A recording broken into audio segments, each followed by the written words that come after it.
There's nothing more redneck than building your own TV stand.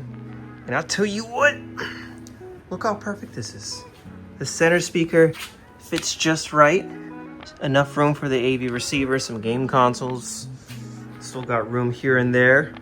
This thing is 150 pounds, this TV. And right above this, it's perfect. And it's just the right size. I still got room for all my other knickknacks. Look at this. Look at this. So it takes two 2x10 pieces of plank here, side by side. Got this from Lowe's for all under 40 bucks. These vertical sides here are 2x8s. I probably could have done 2x10, but I really didn't want this too high up because of the thing there, but you guys can play around with this as you need to. And yeah, it's perfect. So I measured front to back. Now that's up to you, but I did a 1/4 inch less because I figured because of the groove here, it's gonna look a little funny. So I figured a little less wouldn't hurt.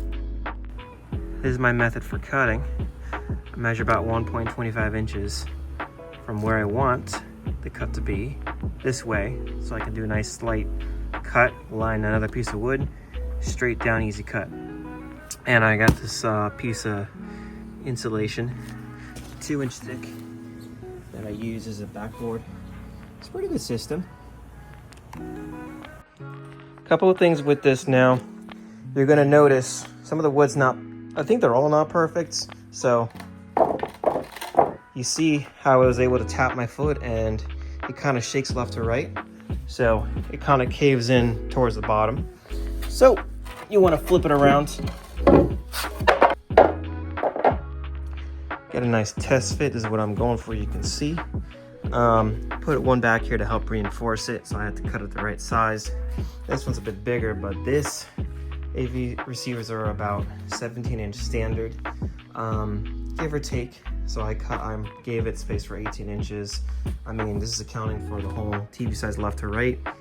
So both sides of there are 18, and this one is about 21.5 inches inside. And also account for the woods. Each of these pieces are 1.5 inches, so that's 6 inches because 1.5 times 4, right? So just account for all of that. I went ahead and sanded everything first. Not this piece and not underneath, but yeah, everything else. So then I'm going to assemble it and then paint. I got this little piece here to help give it a right angle. And of course, because the wood is bowing a bit, I'm trying to flatten, keep this from moving back and forth. So one of those things you got to deal with again. And then I'm going to drill some pilot holes. And then I have this construction screw kit with this little bit here, some decking screws, 2.5. So that should kind of hold it in place, hopefully.